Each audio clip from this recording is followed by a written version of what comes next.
Aujourd'hui, tout le monde filme. Les réseaux sociaux, Instagram, TikTok. Mais capter quelque chose de vrai, c'est autre chose. C'est quoi une bonne image? Est-ce que c'est technique ou est-ce que c'est humain? Et surtout, est-ce qu'on arrive aujourd'hui à vivre en tant que prestataire sportif ou c'est complètement une illusion? C'est les questions auxquelles nous allons tenter de répondre aujourd'hui.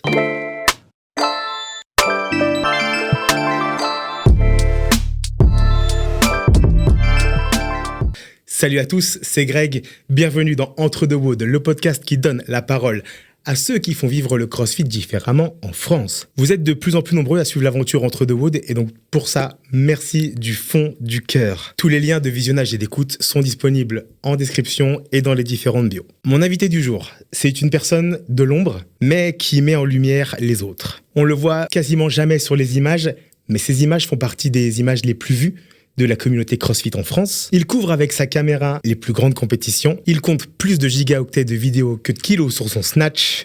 C'est monsieur DJ FPV. Salut Didier, comment tu vas? Très très bien, et toi? Écoute, je vais très très bien, merci. Ouais. C'est un plaisir que tu sois là. Bienvenue dans ton podcast Entre deux Woods. Merci, plaisir partagé. T'es ici chez toi. Merci pour l'invitation. Écoute, avec plaisir. On va revenir avec toi sur ta carrière de sportif. Mais surtout de professionnel de la vidéo.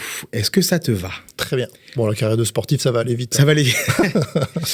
Première question, elle est directe, elle est cash. T'es vidéaste. Qu'est-ce que tu cherches vraiment à capter quand tu appuies sur REC? Je te la fais courte, puisque je développe après. Allez, en fait, c'est très simple, hein, c'est les émotions. C'est pas plus compliqué que ça, en fait. Ouais. Je cherche rien à capter d'autre que des émotions.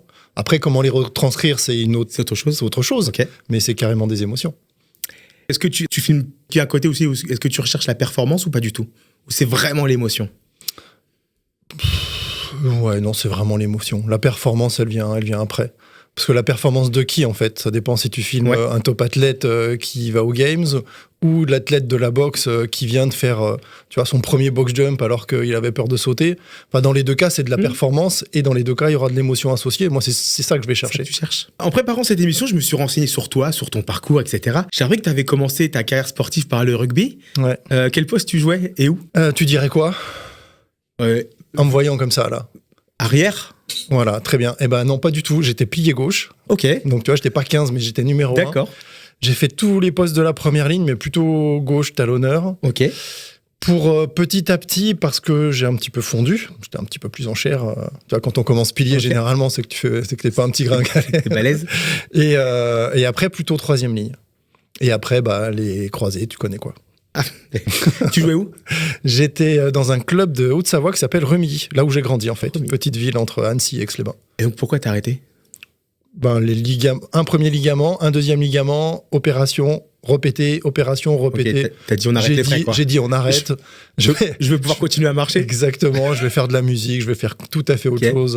Voilà. Et donc, la carrière sportive, la psychologie, elle est rentrée dans ta vie. Ouais. Pourquoi ce choix? Parce qu'aujourd'hui, donc, toi, t'es psychologue spécialisé en neuropsy. Exactement, ouais, c'est ça. Pourquoi ce choix de la psychologie? À la base, c'était parce que j'avais un peu vu de la lumière. J'avais des potes qui partaient en fac, je savais pas du tout quelle spécialité. Je savais que je voulais continuer, je savais pas dans quoi.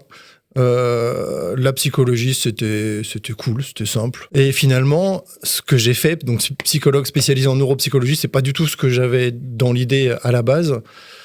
Quand on pense à la psychologie, on pense à Freud, à Lacan, à la psychanalyse, à des choses comme ça. Ça m'intéressait sans m'intéresser. Puis finalement, quand je suis arrivé à la fac, j'ai rien compris de tout ça. C'était trop abscon, c'était trop abstrait. Il me fallait des trucs en fait beaucoup plus concrets. Et à la fac où j'ai commencé les études, donc c'était à Chambéry, il y avait une spécialité de neuropsychologie. Et en fait, ça me semblait limpide. En fait, la neuropsychologie, pour te la faire courte, en fait, c'est le fonctionnement du cerveau. D'accord. L'effet psychologique lié au fonctionnement du cerveau. Donc on parle beaucoup de mémoire, de langage, de concentration. Et donc on est beaucoup plus proche de la neurologie que de la psychologie en fait. D'accord. En vrai. Et voilà, c'était la porte d'entrée, c'était ça. Mon premier stage, j'ai vu des patients avec des pathologies rares, lourdes, mais qui donnent vraiment à réfléchir sur justement le fonctionnement du cerveau. Et du coup, la porte était ouverte et j'ai continué là-dedans et j'ai fait d'autres stages et j'ai trouvé un taf sur Paris. C'est ça qui m'a amené sur Paris en fait. D'accord. En vrai. Et j'ai commencé à bosser là-dedans, consultation mémoire, puis maintenant en neuro-oncologie à l'hôpital Saint-Louis. Et voilà un petit peu le parcours en psycho. Neuro-oncologie, neurosophrologie, donc tu accompagnes des gens qui sont atteints de cancer. Ouais. Maintenant, on parle encore de fonctionnement du cerveau parce qu'on parle de tumeurs, donc de lésions cérébrales. Mais la neuropsychologie, elle me sert à comprendre ce que donne une lésion cérébrale chez quelqu'un, qui en plus là évolue très très vite. Comment l'expliquer aux patients, comment l'expliquer aussi à l'entourage, les changements de comportement, de caractère aussi qui sont très liés à ça. Et du coup, oui, c'est beaucoup plus de l'accompagnement maintenant de personnes qui ont des pathologies très lourdes avec des espérances de vie très courtes. Ok. Quelques années, pour te donner une petite idée, quelques mois parfois. Ok. Et du coup, comment est-ce qu'on se blinde mentalement? Parce que, moi, très honnêtement, je fais ce métier-là, je pense que je pleure à chaque patient à qui je parle. Comment on arrive à se blinder de ça? Eh ben, j'en sais rien. Ok. J'en sais rien. Très bien. C'est quelque chose que je fais assez bien. Je suis pas dépourvu d'émotions, je suis pas un psychopathe, rassure-toi. Bonjour, je m'appelle Jidi, je suis sociopathe. Il y a quand même des choses qui se passent au niveau émotionnel, mais non, j'arrive assez bien à gérer les choses à ce niveau-là. Alors après, faire du sport, c'est quelque chose qui aide beaucoup. Enfin, tu vois, tout ce que tu vas chercher à côté, ça aide beaucoup. On discute beaucoup de toutes les situations en équipe, ça aide beaucoup. Enfin, tu vois, il y a quand même des portes de sortie, des échappatoires. Même, tu vois, en ayant cette capacité de faire abstraction de tout ça, il y a quand même quelque chose qui se passe quand tu accumules toutes les situations quotidiennement. Et c'est quelque chose d'insidieux, en fait. Tu le sens pas arriver tout de suite, mais ça fatigue quand même un petit peu. Émotionnellement, ça fatigue. Là, je suis à un moment où, si je peux changer de service ou peut-être changer de profession, on va peut-être en reparler. On en reparlera peut-être tout à l'heure, ok. Eh ben, ça m'irait très bien. Je sais que tu as développé des tests, des méthodes qui sont aujourd'hui utilisées dans le monde entier. Ça fait quoi? Ça fait plaisir. Ça fait plaisir. Non, c'est vrai que c'est encore des histoires un peu hallucinantes, en fait. Je suis arrivé dans un service au tout début, donc à l'hôpital Avicenne. J'ai bossé avec quelqu'un qui était déjà très connu dans le milieu de la neuropsychologie, qui s'appelle le docteur Catherine Belin. Il y a aussi Christine Moroni, qui est prof de neuropsy. Ma femme, que je connaissais pas encore, mais qui s'est greffée dessus aussi et qui est aussi prof de neuropsychologie. Donc, un entourage, tu vois, assez riche. Donc, mais assez rapidement, j'ai été intégré dans des protocoles de recherche et moi-même, j'ai initié des recherches très, très cliniques, très pragmatiques, dont, par exemple, la création de tests d'évaluation. À Avicenne, on travaillait dans une population qui était assez multiculturelle. Donc, il y avait parfois la barrière du langage, tu vois, pour examiner la mémoire de quelqu'un, tu fais apprendre des listes de mots, tu fais apprendre des figures géométriques que tu vas redemander. Enfin, c'est des trucs qui sont assez abstraits et qui peuvent être compliqués par quelqu'un qui est peu ou même pas allé à l'école du tout. Et donc, on a beaucoup travaillé sur la thématique d'adapter les tests à cette population-là pour rendre le test possible et détecter les maladies, tout ce qui est maladies neurodégénératives, et donc pouvoir les détecter même dans ce type de population qui était complètement absente de la prise en charge. Et donc, on a développé des tests, des protocoles, au départ de manière très locale, et puis petit à petit, en fait, ça a intéressé d'autres personnes partout en France. On a même monté des commissions, des groupes, j'ai été invité à des conférences un peu partout en France, puis même dans le monde. Parce que je me suis même,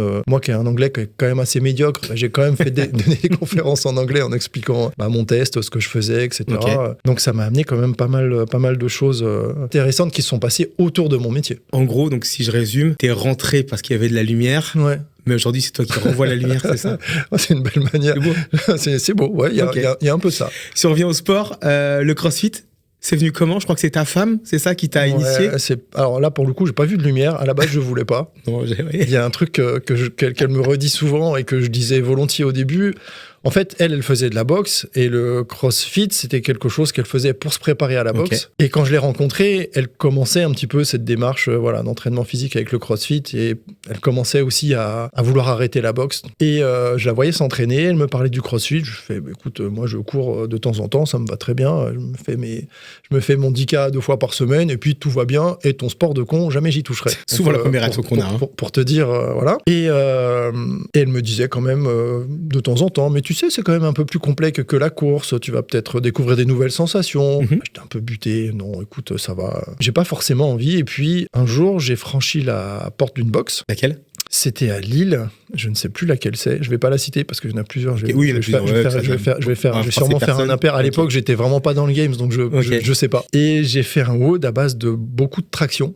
Donc je savais même pas que ça s'appelait des pull-ups à l'époque. Beaucoup de traction. Et le coach me les a fait faire avec un élastique, voyant que j'avais été un peu en difficulté. Mais du coup, j'ai envoyé énormément de traction, moi qui en avais quasiment jamais fait de ma vie. À la sortie de ce WOD, j'ai continué à lui dire, écoute, c'est vraiment un sport de con, parce que pendant 15 jours, j'avais les bras c'est bloqué à 45 degrés comme ça. Je pouvais plus pas s'habiller, plus les etc. déplier. Ouais. Donc j'ai dit, plus jamais. Enfin, tu vois, j'ai commencé de manière un peu aléatoire avec le CrossFit. Et puis, bon, il y a quand même que les abrutis qui changent pas d'avis. Quelques semaines, mois plus tard, en fait, il y a 2 box qui se sont ouverts à peu près au même moment. Une dans ma ville natale qui est Rumilly. Et donc, on y va régulièrement en vacances, donc c'était une belle opportunité d'aller l'accompagner quand elle va s'entraîner. Donc j'ai refait des WOD là-bas à CrossFit Rumilly. J'ai beaucoup apprécié. J'ai pas fini comme un Playmobil cette fois-ci. J'ai vraiment fait des HSPU. J'ai découvert ce mouvement-là que j'ai réussi à faire, avec un petit amat, mais que j'ai réussi à faire. Pour ceux qui savent pas, c'est des pompes la tête en bas. Exactement. Des pompes en donc, poirier. tu vois, le truc un peu bizarre quand tu connais pas. Et conjointement à ça, j'avais aussi des potes qui ont ouvert CrossFit Rive Gauche. Et donc, tu vois, j'étais confronté cette fois-ci à 2 populations de crossfitters débutants. Et donc, moi, ça m'allait très bien. Tu vois, là, il n'est pas question de repartir avec des courbatures de la mort, c'est plutôt d'adapter le truc. Et j'y suis retourné. D'abord, surtout à CrossFit Rive Gauche. CrossFit Rumilly, c'était pour les vacances. À CrossFit Rive Gauche. Et au début, je prenais, tu sais, la carte d'abonnement, 5 entrées, 10 entrées. Puis, tu avais les honneurs, les coachs qui me disaient tu peux prendre un abonnement, tu verras que tu vas revenir. Hein. Non, ça va bien. Et au final, on connaît le truc. Hein. Et puis au final, j'ai fait comme tout le monde en fait. Tu y vas 1 fois par semaine, tu y vas 2 fois, tu y vas 3 fois, puis au bout d'un moment, c'est les mecs qui disent prends un jour de repos là. Là, t'es tout le temps là, prends un petit jour de repos et puis voilà, c'est parti comme ça. Donc c'est pas un sport de con en fait en vrai. Hein. Ah non. C'est kiffant. Hein. Ouais, c'est bien, c'est bien. Et donc enfin, la vidéo, au début, c'était quoi? Est-ce que c'était un kiff, c'était une curiosité? Raconte-moi. Alors là, c'est pareil. C'est totalement hasard. Tu vois, j'ai des collègues photographes ou vidéastes, ils sont nés avec une caméra dans la main. Enfin, tu vois, depuis tout petit, ils aimaient shooter ou leurs parents leur a filé cette passion-là. Moi, jusqu'au moment où je découvre le CrossFit, en fait, j'étais loin de tout ça. Ça m'intéressait pas forcément, pas plus que ça. Et en fait, en faisant quelques voyages, donc avec ma femme surtout, j'ai acheté un jour un drone, un truc avec une image de très tremblante et de pauvre qualité, mais tu peux voler un peu. Tu vois, quand on partait à Bali, tu survoles un peu les rizières, c'est kiffant. À côté de ça, j'ai eu rapidement envie d'avoir une petite caméra aussi pour filmer plutôt des plans en sol, donc j'ai pris une petite GoPro et puis en fait avec ces 2 trucs là j'ai commencé à filmer aussi du CrossFit quand elle allait s'entraîner, donc c'était surtout à CrossFit Rive Gauche que je faisais ça. J'ai essayé d'une manière, mais je sais même pas pourquoi j'ai essayé en fait en vrai. Enfin, j'avais ça sous la main et je me suis dit vas-y, on va garder quelques souvenirs et puis ça a plu. Ça a même plu à la salle qui repostait les trucs et puis qui même pouvaient s'en servir pour leur com. Et puis progressivement, j'ai acheté un boîtier un peu plus perfectionné, un drone un peu plus perfectionné. Puis voilà, puis de fil en aiguille, je voyais que ça plaisait. Alors je faisais peut-être plus de photos que de vidéos à l'époque. Mais voilà, j'ai mis le doigt dedans comme ça. J'ai découvert un truc qui me faisait vraiment kiffer. Et puis tu sais, j'ai un côté un peu obsessionnel, un peu... Tu vois, quand j'ai vraiment envie de comprendre un truc, j'y vais à fond. Je suis pas un psychopathe. Et là, c'était parti, quoi. Tu vois, toute l'énergie que j'avais mis, par exemple, dans la neuropsy, où quand j'avais mis le doigt dedans, j'avais envie de comprendre. Et tu vois, je creusais jusqu'à faire des études et faire de la recherche. Et j'ai fait la même chose en vidéo. Est-ce qu'il y a un moment précis où tu t'es dit, OK, là, ça peut devenir sérieux? Est-ce que c'est une compète? Il y a un moment précis où tu t'es dit, OK, je sens qu'il y a un truc à faire? Ouais, mais c'est plutôt récent, en fait. OK. Là, je suis passé en temps partiel de mon activité principale il y a 2 ans. OK. Et en fait, je me suis dit que ça pouvait être sérieux quelques mois avant ça. On va dire 6 mois avant ça. Ça fait quand même quelques années que tu es sur le circuit, que tu fais pas mal de compètes. Et jamais tu t'es dit avant, t'as jamais eu un déclic au début en disant, OK, là c'est bien, ça va être quelque chose qui va m'accompagner pendant un moment? Alors que ça va m'accompagner pendant un moment, oui. Mais si la question c'est est-ce que ça va me permettre d'en vivre pendant un moment, ça c'est autre chose. Ça c'est autre chose. On en parlera. Mais oui, ça assez rapidement, ça a fait partie de ma vie et de mon quotidien. C'est quoi la première compétition qui t'a donné ta chance? La première compétition qui m'a donné ma chance, c'est les Best of the Box. D'accord. Ça se passait à Aubonne. Ouais. Et donc c'est une compétition organisée par François et Xavier Balta. Et d'ailleurs Xavier, il me faisait peur à l'époque. C'est devenu un poteau, hein, mais quand je lui dis bonjour, c'est moi le vidéaste, que je suis arrivé sur le floor, il me faisait peur. Je t'embrasse, hein, Xavier, mais première impression c'était ça. Donc j'arrive tout discrètement avec ma petite caméra, ne connaissant pas les gens qui sont sur le floor. J'ai regardé après sur les rushs. Enfin, en fait, il y avait plein de monde, vraiment plein de monde. Le gratin du CrossFit français était là. Bon, et moi j'arrive avec ma petite caméra et je shoot. Je fais un espèce d'highlight en fait. À l'époque, c'était, tu vois, on sortait, ce qui revient un peu à la mode maintenant. Tu vois, une vidéo de plusieurs minutes où tu montres un petit peu tous les moments forts de la compétition. Donc je leur ai sorti ça. J'ai kiffé de ouf, mais de ouf. Sachant pas qui je filmais en plus, hein, tu vois, mais j'ai kiffé de ouf. L'énergie qu'il y avait. tout ce qu'on pouvait montrer, les émotions que tout ça suscitait. Et voilà, donc c'est vraiment eux qui m'ont donné ma chance les premiers. Et assez rapidement derrière, j'ai shooté une compète que tu connais bien aussi, qui est à Reims, et qui s'appelle, je te laisse... Battle of the Crown. Exactement. Avec Marco et Guillaume. Et Guillaume. Donc on embrasse tous les deux aussi. On les embrasse, mais voilà. Donc c'était pas les premières éditions, ils avaient déjà fait quelques éditions, mais voilà, ça remonte à quelques années en arrière. Et donc aujourd'hui, du coup, tu shootes les plus grosses compétitions françaises. Lesquelles, par exemple? Lesquelles? French, Mayenne, Affiliate Battle, ce genre de compétition-là, on va dire. Messieurs, dames, ce mec-là est une star. C'est surtout les gens que je filme qui sont des stars. Oui, mais c'est grâce à toi. Didier, on le sait, le CrossFit, c'est de l'ego, c'est du dépassement de soi, c'est de l'appartenance à une communauté, c'est de l'addiction, on en parlait. Toi, tu as une particularité, tu es psychologue, on l'a dit. Est-ce que tu vois les gens et les athlètes de CrossFit différemment? Parce que je suis psychologue à la base? Absolument pas. Je crois que ma casquette de psychologue, peut-être qu'elle me sert dans certains contextes précis, type si je fais des interviews, mais ma casquette de psychologue, je pense pas qu'elle me serve vraiment. Ma sensibilité, peut-être. Mais ça, c'est peut-être autre chose. On est plus dans le feeling, dans le ressenti que dans l'analyse de ce qui se passe. Okay. Ça, oui, mais je fais pas d'analyse psychologique de ce qui se passe sur le floor. Donc, est-ce que tu sais si les crossfitters, en général, ils ont un profil psychologique particulier ou pas? Du coup, non, je ne saurais pas te répondre à cette question. Très bien. Écoute, alors, après... Ce sont des gens normaux, donc. Ce sont des gens normaux, mais il y a un truc qui m'intéresse beaucoup, c'est quand j'interroge les crossfitters de haut niveau, c'est d'aller chercher justement dans leur mindset qu'est-ce qui fait la différence entre un top crossfitter et un très bon crossfitter. Ok. Et là, oui, il y a quand même des choses qui ressortent à ce niveau-là. En fait, ils ont vraiment un mental de vainqueur. Et un mental de vainqueur, c'est quoi? C'est vraiment de croire en ses chances. Est-ce que tu sais comment ils le construisent, ce mental? Ouais. Tu dis croire en ses chances, c'est une chose, donc quelle est la croyance? Alors, je pense que... Il y a croire en ses chances en disant « Ok, j'y vais et je peux faire quelque chose », ou y aller en disant « C'est moi, c'est pour moi, c'est mon jour, je me suis préparé pour ça, et je sais à quel niveau je suis, et si je flanche pas, justement, tu vois, par exemple, ça c'est un abus de langage, ils se disent pas si je flanche pas, et je sais à quel niveau je suis, et aujourd'hui, c'est la compétition, je vais être à ce niveau-là. Tu vois, c'est vraiment une croyance profonde qui est ancrée, quoi. Qui est ancrée, un ancrage en eux, quoi. Qui enlève la place au doute. C'est ce que Jean-Étienne Boileau, que je recevais le mois dernier, me disait, que voilà, qui visualisait, qui se préparait comme ça en visualisant son objectif, qui était la victoire, d'aller chercher le plus loin possible. Exactement. Moi, quand j'arrive devant ma barre de snatch, je fais putain, je vais. Ah putain, elle est lourde. Je vais me faire écraser. Est-ce que je vais mourir? Oui, ce qui est l'inverse. Exactement. De la mentalité qu'il faut avoir. On sait que le CrossFit, c'est aussi une communauté, une très grosse communauté, très soudée. Est-ce que la communauté, elle remplace quelque chose ou pas? Est-ce qu'elle remplace quelque chose? Je sais pas, mais en tout cas, elle apporte beaucoup de choses. Ouais. Ça fait vraiment partie du truc. Enfin, je crois qu'elle t'a apporté beaucoup, on en reparlera tout à l'heure. T'as eu une grosse galère. Exactement. Ok, et donc du coup, le CrossFit, c'est quoi pour toi? Est-ce que c'est plutôt un sport ou c'est une thérapie déguisée? Parce qu'on sait qu'on va tous au CrossFit pour se défouler, est-ce que... Ouais. Écoute, je sais pas, c'est peut-être bien un peu les deux. Alors, c'est un sport, oui. Oui, évidemment. Ça, bien évidemment, parce que mon corps a changé quand j'ai fait du CrossFit, donc il s'est quand même passé quelque chose. Est-ce que c'est une thérapie? Je sais pas, mais dans un monde un monde hyper individualiste, où on est un peu chacun dans son coin, où tu vois, justement, tu parlais juste avant de communauté, c'est déjà juste de vivre dans une communauté, ça resserre des liens, ça relance des trucs qui sont ancestraux, en fait, la tribu. Donc ouais, je sais pas si c'est une thérapie, mais en tout cas, c'est quelque chose qui rapproche les gens. Ouais. Ça, c'est hyper beau. Moi, j'ai eu plein d'amitiés qui sont nées depuis le CrossFit. Il y a plein de.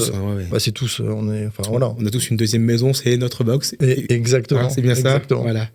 Tu parles de ce monde qui est individualiste, où on montre beaucoup de choses, etc. Est-ce que la recherche de la performance, elle vient pour compenser quelque chose d'autre qu'on ne trouve pas ailleurs?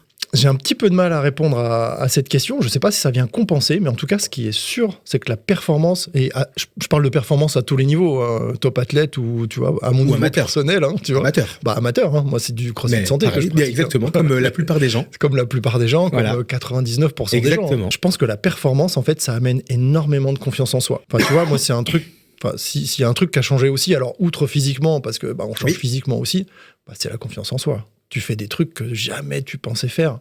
Alors tout à l'heure, je plaisantais entre la barre de snatch où tu fais ouais, mais la barre de snatch, elle est quand même assez lourde. Enfin, c'est pas n'importe qui va se jeter sous la barre de snatch. Complètement. Même si t'hésites un petit peu, t'y vas. Et ça, oui, non, ça apporte beaucoup dans la vie de tous les jours. J'étais pas comme ça avant de commencer le CrossFit. Merci Didier. C'est l'heure de passer au premier jeu, mais c'est pas le jeu auquel tu penses en premier. On va tester ton œil maintenant. Ok. Je vais te décrire des situations et toi tu me dis shot, tu filmes, shot pas, tu filmes pas.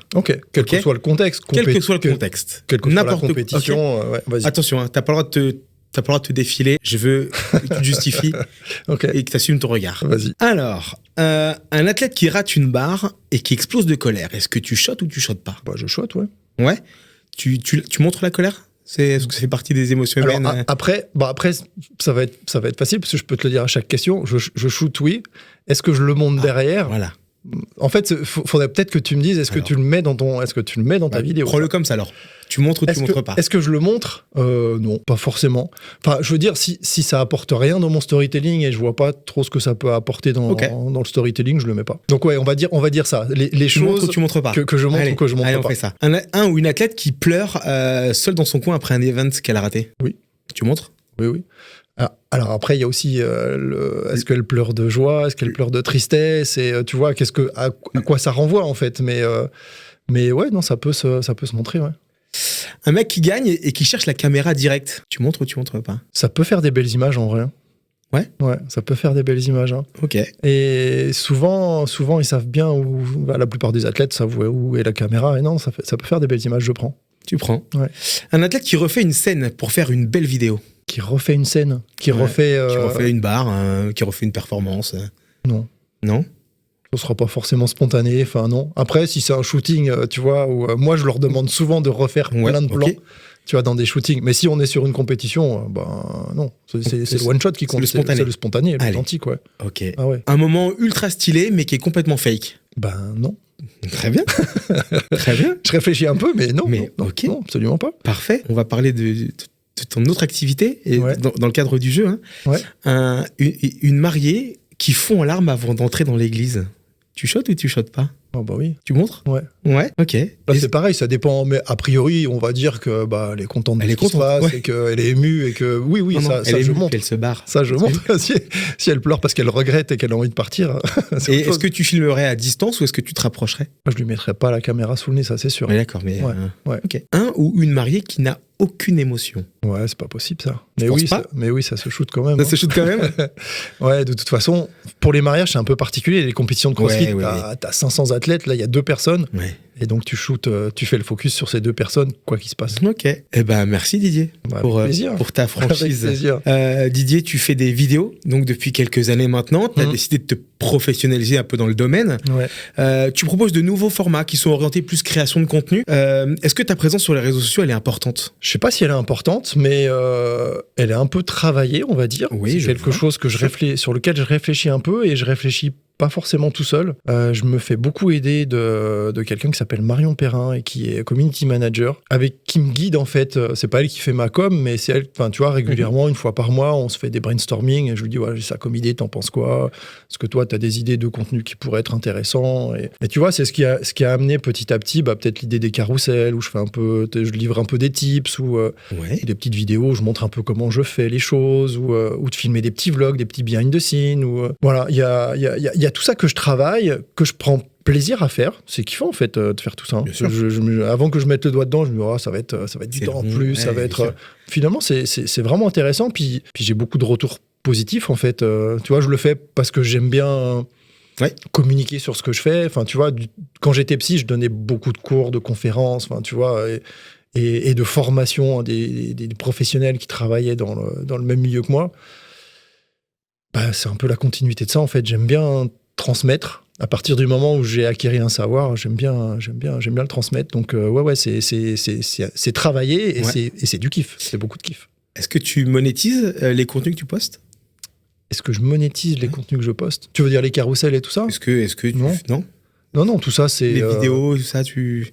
je suis payé pour faire des vidéos, donc celles que je vais poster en collaboration pour une compétition, une marque. Oui, ça c'est des prestations rémunérées. Après, tout ce qui est vlog, tout ce qui est carrousel, tout ce qui est tout ça, non, c'est quelque chose que je fais. C'est un peu ma pub, c'est ma vitrine, c'est mon kiff aussi.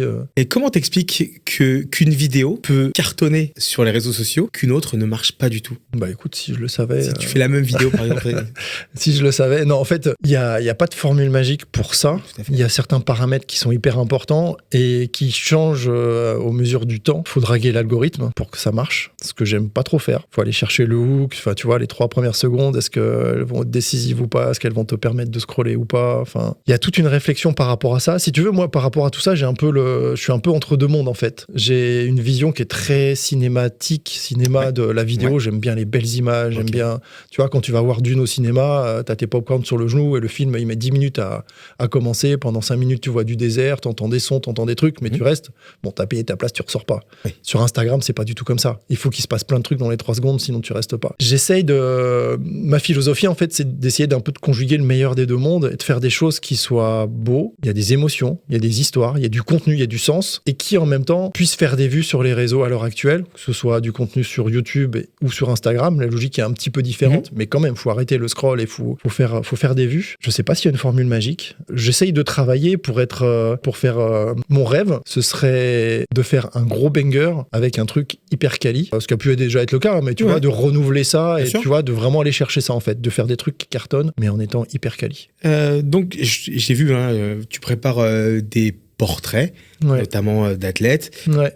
Comment tu prépares ces portraits et interviews? Alors déjà, ça, ces portraits, c'est mon petit jardin secret, en fait, dans le sens où c'est ce qui va me permettre de tester plein de trucs, que ce soit visuellement, que ce soit au moment de l'interview, que ce soit au moment du montage. J'avais arrêté ça pendant un petit moment parce que concrètement, ça me rapporte pas de sous. Enfin, tu vois, c'est pas des prestations qui sont payées, c'est moi qui vais chercher les athlètes en disant, ça te dirait qu'on fasse un truc ensemble. Et j'avais arrêté ça pendant un petit moment et je me suis aperçu que ça me manquait énormément.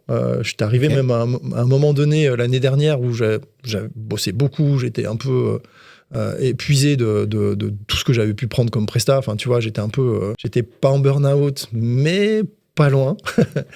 Et du coup, je suis parti en vacances. J'ai fait un peu une liste de, tu vois, comment je vais faire pour continuer à avancer, parce que quoi qu'il se passe, c'est ça, moi j'ai envie de continuer à avancer. Et ce qui est revenu assez vite aussi, c'est pourquoi t'as lâché ça en fait? Alors oui, ça te rapporte rien financièrement. Le temps que tu donnes à ça, tu le donnes pas à tes prestataires, enfin tu vois, c'est pas du temps qui est payé, tu vois, je pourrais le prendre pour faire du montage payé, je le prends pas. Bien sûr. Mais ça m'apporte tellement pour, tu vois, améliorer mes skills, pour progresser, si on revient à ta question, aussi pour préparer l'interview en fait. Ouais.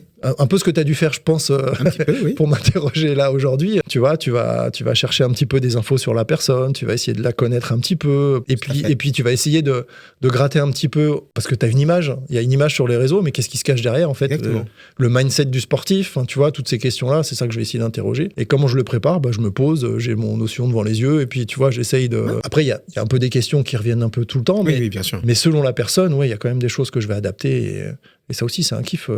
de réfléchir à ce qui va se passer au moment des questions. Autre pan de ton activité, tu as élargi très récemment ton activité de vidéaste. Exactement. Avec de la vidéo de mariage. Ouais. Pourquoi les mariages? Est-ce que c'est parce que ça paye plus? C'est une partie de la réponse. Mais en vrai, pour t'expliquer un peu la logique, c'est un peu comme CrossFit au début. Le mariage, je me suis dit non, ça m'intéresse pas. C'est pas quelque chose... Il n'y a pas des grosses barres, il n'y a pas des gens qui crient, il n'y a pas... Enfin si, ça crie un peu parfois. Ça crie un peu comme... Mais tu vois, c'est pas les mêmes ambiances, ça m'intéresse pas. Et puis finalement, j'ai un pote photographe vidéaste, Thomas Steiner, qui m'a proposé de l'accompagner sur... qu'on embrasse, qui m'a proposé de l'accompagner sur un mariage en fin d'année dernière. Et puis, pareil, j'étais après le moment du bilan où je me suis dit, peut-être ça vaut le coup de s'ouvrir quand même à d'autres horizons. Et j'ai fait la presta avec lui. Et en vrai, j'ai kiffé. Ok. Enfin, j'en ai même parlé un peu sur les réseaux. C'était presque... Enfin, oui, c'était la vidéo que j'ai préféré faire. C'était vraiment après cette période de surmenage. C'était une grosse bouffée d'oxygène. Et en vrai, il se passe tellement de trucs dans les mariages, tellement d'émotions. Enfin, c'est beau. Moi qui aime bien les émotions, moi qui aime bien les belles images. Plus que sur un floor. C'est pas les mêmes émotions, mais il se passe beaucoup de choses. Ouais. Et moi qui aime bien raconter les histoires et montrer tout ça, en fait, j'ai kiffé beaucoup. Et du coup, je me suis dit, vas-y, je vais essayer d'en faire d'autres. Donc, j'ai un peu communiquer là-dessus. Et là, j'ai quelques mariages de prévus déjà cette année, sur lesquels je vais communiquer pour essayer d'en avoir un peu plus l'année prochaine, parce que j'ai pas envie d'en faire des tonnes non plus. J'ai pas envie de devenir vidéaste de mariage. Oui, bien sûr. Mais franchement, j'aime beaucoup ça et j'ai vraiment envie de développer cette partie de l'activité. Ouais. Et est-ce que tu as pu établir un lien entre les vidéos de CrossFit et les vidéos de mariage ou pas? Oui, le lien, c'est l'intensité dans l'émotion. Ok. Tu vois, le lien, il est clairement là, en fait. Ok. Ouais, il se passe beaucoup de choses. Et il y a un autre lien aussi, mais ça, c'est peut-être plus propre à moi. Tu sais, je fais beaucoup d'inside où je vais voir les athlètes, je les interroge. Des fois même, je les prends. Tu vois, ils ont encore pas tout à fait récupéré leur souffle et je viens le voir. Alors, comment ça va, comment ça s'est passé. Et en fait, avec les mariés, t'as un peu cette même proximité. Alors, tu filmes pas les échanges forcément, mais t'es là tout le temps, en fait. Tu les colles au basque tout le temps. Et il y a les témoins qui sont très présents, il y a les parents. Mais en fait, le vidéaste et le photographe, mais on passe une journée très très proche des mariés. Ouais, bien sûr. Et tu vois, on est les confidents, on regarde le timing pour voir si tout se passe bien. Enfin, tu vois, on est vraiment. Et ça, c'est peut-être un autre. On est vraiment très très proche de ce qui se passe au cœur de l'action. C'est la plus grosse pression, elle est où? Elle est sur le floor des French ou est-ce qu'elle est sur le mariage de Julien et Marie, par exemple? Il n'y a pas de pression. Non, parfait. mais franchement, c'est que du bonheur, il n'y a pas de pression. Bien. Non, moi au contraire. Des fois, même, je me rajoute de la pression. Tu vois, j'y arrive en disant, voilà, je me fixe un challenge. Mon premier mariage, j'avais des lentilles qui étaient quasi... ça va être un peu technique, mais tu vois, on se sert tous de l'autofocus, en fait. Et moi, je voulais une vision très cinéma, parce qu'il m'avait demandé quelque chose de très cinéma, donc pas forcément un montage hyper saccadé, machin, mais une vision très cinéma. Ouais. Et en fait, j'avais des lentilles qui étaient manuelles, comme au cinéma. Donc, tu t'en rends pas compte, mais en fait, quand tu regardes au cinéma, tu vois que le point de netteté, il est pas... Okay. Tu vois, il est pas tout le temps. Des fois, il part un petit peu. Quand tu vois, par exemple, quelqu'un en gros plan, tu vois, il part un peu des yeux parce que la personne a bougé et il revient un petit peu parce qu'en fait c'est pas un autofocus, c'est un mec qui tourne la mallette du focus. Et j'ai fait ça pour mon premier mariage. Je pense que j'ai pas loupé de moments cruciaux. Enfin, de toute façon le film est là, on peut vérifier, mais non seulement il n'y a pas de stress, mais même je m'en crée parfois, je me mets en danger. Tu vois, justement pour qu'il y ait un peu qu'il y ait du piment en plus, parce qu'en vrai, c'est que du kiff, quoi. Quel est le moment le plus fort que tu as capté dans une compète et dans un mariage? Je vais commencer par le mariage, parce que c'est rapide. J'en ai fait qu'un. Je pense que c'était l'échange des alliances. Ça va être beaucoup plus dur dans le CrossFit, parce qu'il y en a énormément. Mais je vais te donner un mot. Alors moi, je pleure jamais, en fait. Te dire, il se passe un truc grave, terrible, je pleure. Je suis touché, je suis ému, mais la larme coule difficilement, tu vois. Et il y a un moment où j'ai failli chialer comme une madeleine, c'est quand Claudia s'est qualifiée, c'était quoi, 2024, aux Semis à Lyon. Oui. Et j'étais juste en face d'elle, en train de la filmer, elle regardait l'objectif et elle commençait à pleurer et j'ai failli chialer. Et c'est des images qu'on a beaucoup réutilisées pour les French derrière. Et quand je les revois avec la petite musique qui va bien, enfin... Je sais que quand elle les revoit, elle est aussi énormément touchée et la larme facile. Mais de mon côté, c'est pareil. Enfin, tu vois, c'est un moment qui m'a énormément touché et qui va rester gravé pendant un petit moment. Enfin, c'est vraiment, c'est pour ce genre de moment-là que je fais ça, je pense. Tu vois, il n'y a pas de stress, mais par contre, il y a des moments comme ça où il se passe vraiment un truc de très, très fort. Pour info, il nous parlait de Claudia Gluck, qui est l'athlète française numéro 1, qui s'est qualifiée donc aux CrossFit Games en 2024. En début d'émission, on parlait de la communauté CrossFit, qu'elle était très soudée, etc. Il t'est arrivé une très grosse galère récemment, tu nous racontes? La grosse galère. C'était en tout début d'année. Ouais. Donc j'avais tout mon matos pour aller faire un shooting je partais à Caen, en fait, un CrossFit Caen.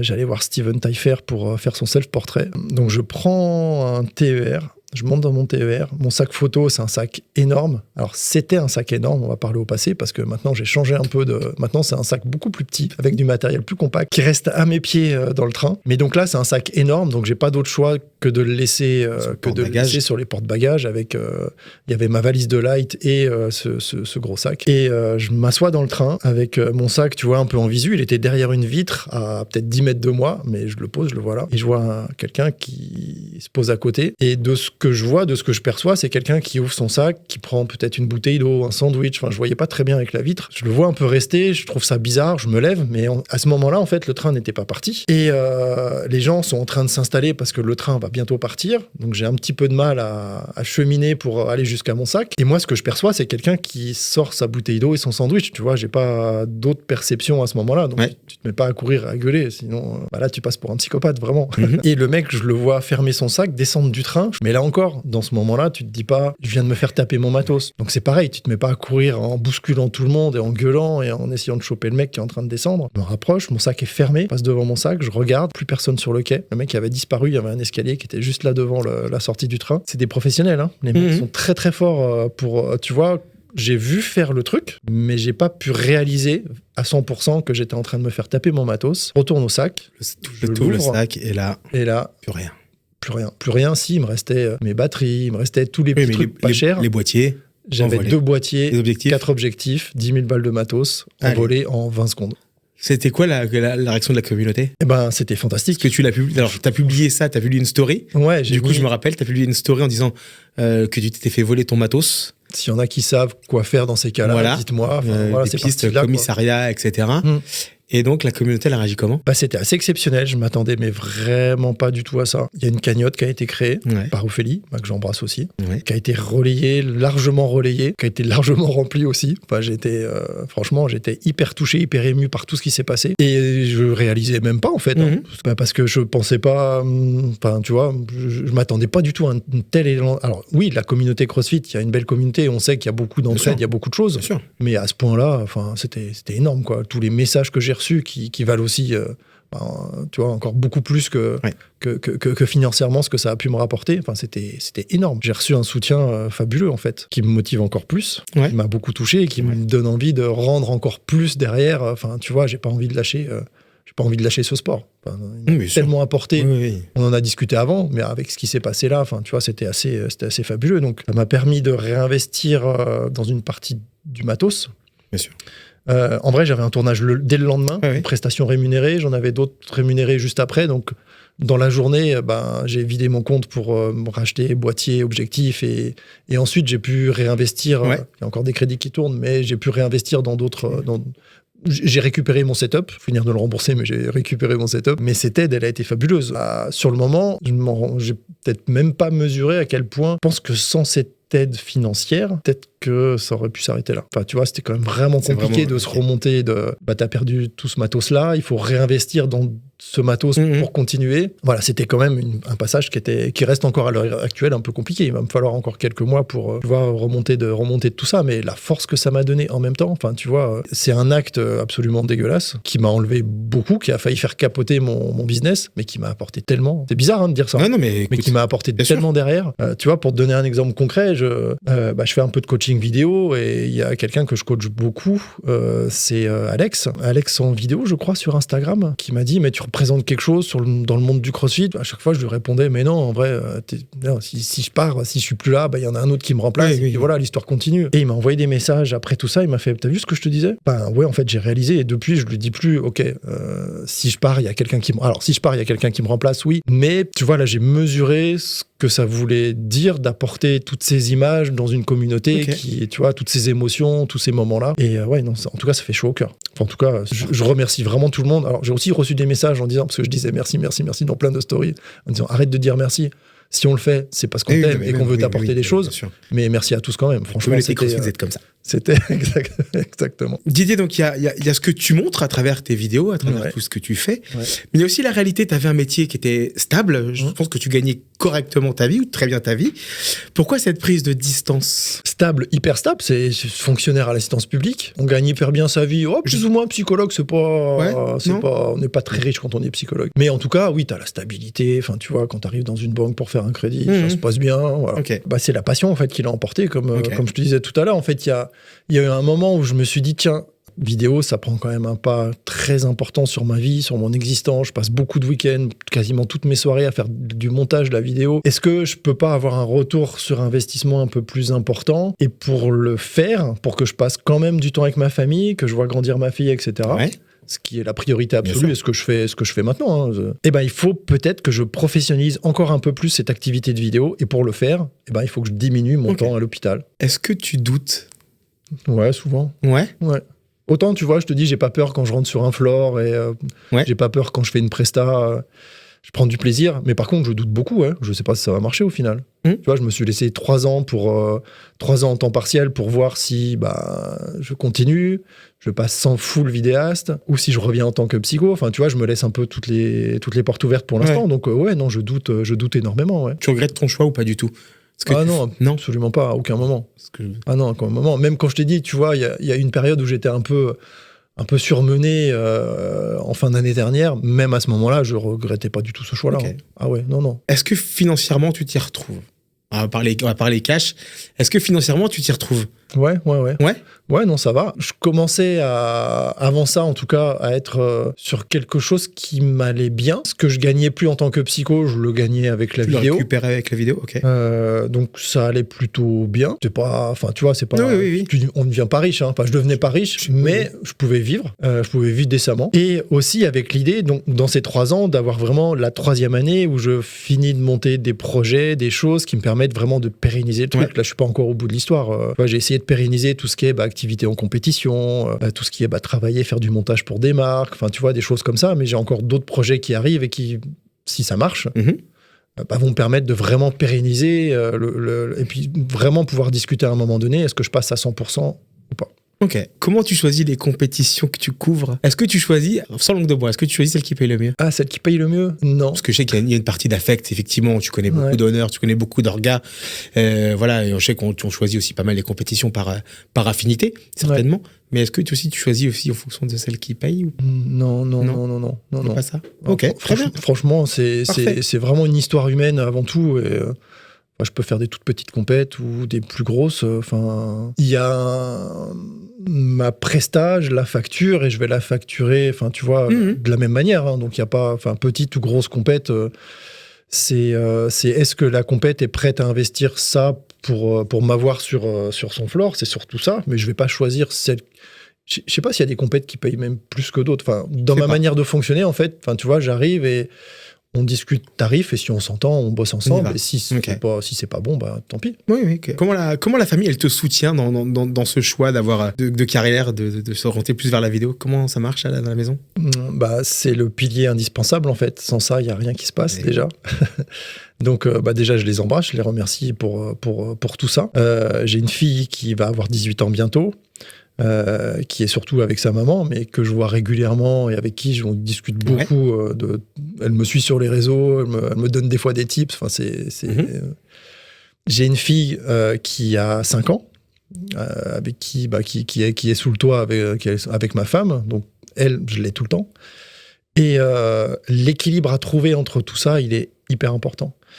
Et au début, c'était un peu dur parce que elle était petite, tu vois, elle a 5 ans, donc il y a 5 ans en arrière, elle venait de naître, etc. Donc les nuits, les week-ends de séparation, en compète, ailleurs. Elle dormait très difficilement, donc c'est ma femme qui s'en occupait. Et quand tu pars, tu vois, les Battle of the Crown qu'on a pu faire ensemble, t'arrives le dimanche soir, tu vois dans les yeux de ta femme que ça va pas du tout. Ouais, qu'elle est éclatée. Et que oui, toi, t'as fait quelque chose de fatigant, mais de plaisant quand même. Plaisant, ouais. T'as gagné des sous, mais t'as fait quelque chose où t'as kiffé, t'es rempli d'émotions, et t'as vu qu'elle a passé 3 jours absolument horribles.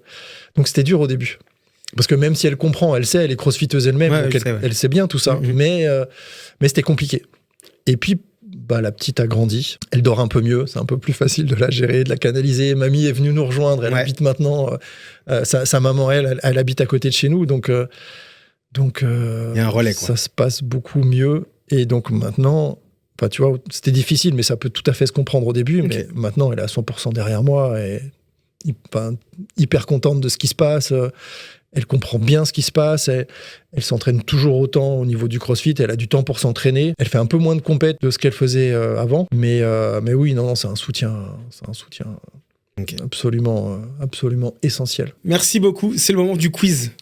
Entre deux WOD. Celui-là, tu le connais, tu l'as déjà vu. Tu as 60 secondes pour répondre à mes questions. Tu réfléchis pas. T'es prêt? Allez, vas-y, let's go. Ton max au back squat? Waouh, 120. Ton temps au Murph? Je sais pas, plus d'1 heure. Ton max au front squat? Ça doit être 110. Ta compétition préférée? Je peux pas répondre à ça.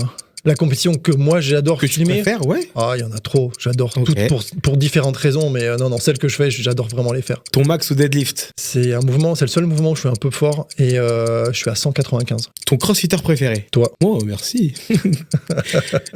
Ton max au clean. 90. Au snatch. 70. Toast to bar ou pull-up. Toast to bar. Muscle up ou handstand walk. Muscle up, je les ai débloqués il y a pas longtemps. C'est Le mouvement préféré. muscle up. Le mouvement que tu détestes. Muscle up. Claudia Gluck ou Laura Munier. Impossible de répondre. Je vous embrasse toutes les deux. Alice Guilbeault ou Nico Mans. Compliqué aussi. Après, j'aime beaucoup Alice. Les Kenda Showdown et les Mayenne Throwdown. Compliqué aussi à Dis répondre. donc, faut te mouiller, monsieur Mayenne. Non. Après, j'ai beaucoup d'affinités avec les deux, mais j'ai énormément d'affinités avec les Mayennes. Rameur ou ski erg. Ski erg. Run ou eco-bike. Alors, tout sauf du run. KB snatch ou dumbbell snatch. Dumbbell snatch. Combien Medeiros a remporté de titres aux Games. 0. 2. Ah, mince. Tir ou no bull. Tire. Wall walk ou pullover. Pullover, ça me fait délirer, les pullovers. Ouais. On va prendre ça. Crossover ou DU. Les deux, c'est galère, mais bon, DU. Thruster ou cluster. Ça, je la pose. C'est deux mouvements de barge, on va dire cluster. On revient sur le cœur de ton activité de vidéaste. Tu m'as dit que tu cherches à capter les émotions. Mais oui. Avant tout. Mais oui. Moi, je t'ai vu filmer pendant des heures sur les Ouais. floors, notamment à Reims. Ouais. Est-ce que c'est pas trop frustrant de garder que quelques minutes de vidéo et de jeter des heures de rush? Non, au contraire, tu vas chercher que La quintessence. la quintessence. Merci. C'est le mot que je cherchais. Et c'est exactement celui-là. Mais c'est ça. Donc non, c'est pas frustrant. Et donc, du coup, comment tu sais qu'un plan est bon? Parce qu'il y a une belle émotion, Ok. parce qu'il y a une belle lumière, parce qu'il y a un beau cadrage, parce qu'il y a tout qui va bien dans ce plan-là. Et si c'est très rare d'avoir des plans comme ça, mais quand tu as des plans comme ça, pépite. Ouais. Ah là, tu vois ça sur ton écran, tu sais que ça, c'est pépite. Il sera dans la vidéo, c'est sûr. On en parlait, donc t'es arrivé dans la vidéo un peu par hasard, ce que tu m'as dit tout à l'heure. Ouais. Est-ce que tu avais des notions de cadrage, de montage, d'étalonnage? Parce Avant que ça c'est hyper technique. Ou pas du tout? Ah non. Donc t'as appris vraiment sur le tas, quoi. Autodidacte complet. Ah ouais. Non, je C'est savais très rien cool. du tout. C'est très bien. Ouais. Et au bout de combien de temps tu t'es dit ah ouais, ce que j'ai fait, mon film, il est cool. Je sais pas si je me le dis. Aujourd'hui vraiment, encore, de tu temps te en dis temps, je me dis. Ok. Surtout Bon. quand je le revois, je me dis non, il est perfectible, non, il y a ça c'était pas bien. Toujours ça c'est. Il n'y a jamais la perfection. Et ouais, mais après c'est peut-être ça aussi Ouais. qui fait progresser. Je veux toujours, tu vois, je veux toujours aller plus loin. Et je suis insatisfait tout le temps. Mais aujourd'hui, si tu devais juger ton travail, est-ce que tu es quand même fier de ce que tu as fait? Ah oui, Ah. oui. Ah oui, non, il y a quand même des vidéos dont je suis très très fier, qui sont imparfaites, mais dont je suis très très fier. Ouais. J'ai vu notamment aussi sur les réseaux que tu donnais des conseils pour bien cadrer, bien monter une vidéo, sa colorimétrie, son étalonnage, etc. Pourquoi? Tout à l'heure, tu m'as dit que tu aimais bien transmettre. Ouais, c'est le plaisir de transmettre en fait. C'est Des choses que tu voudrais laisser. Ouais, pourquoi pas? En fait, il y a tellement de gens qui m'envoient des messages en me disant, en me posant telle ou telle question, que je me dis, bah vas-y, je vais répondre à tout le monde en même temps, et puis je vais faire des carousels, des petites vidéos. Ah, on te pose des questions genre régulièrement. est-ce que tu ouais. peux me donner un petit conseil? Ouais, sur choisir de ton matos, comment je fais pour filmer, comment je fais pour éclairer une scène, comment je fais pour...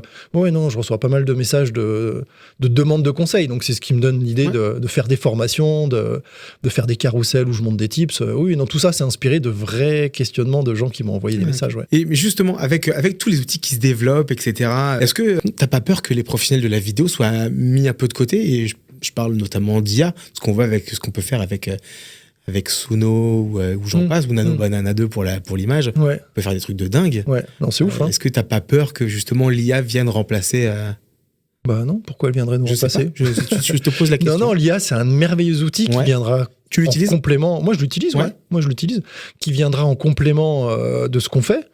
Dans nos logiciels de montage, ne serait-ce que dans nos logiciels de montage, de base, tu as énormément d'IA. Enfin, tu as énormément de choses qui sont là et dont on se sert quasiment tous, hein, et qui t'apportent beaucoup en termes de qualité. Donc, non, l'IA, c'est un merveilleux outil qui vient en complément du vidéaste. Ça ne nous remplacera pas.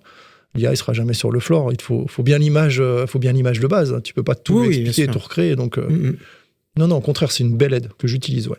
Et pourtant, je digresse un peu, on a tous vu les images de Brad Pitt et de Tom Cruise se battre sur un toit, et c'était une image qui était complètement créée par IA, et justement ça fait frémir Hollywood. Ouais. Et tu vois, au final, ça crée quand même pas mal de choses. Ah oui, non, complètement. Non, mais c'est en ça, ce que tu disais tout à l'heure, c'est magnifique, c'est beau, ça peut inquiéter, ça peut faire peur, mais moi je pense que ça va pas nous remplacer de sitôt. C'est quoi la meilleure critique que tu aies reçue?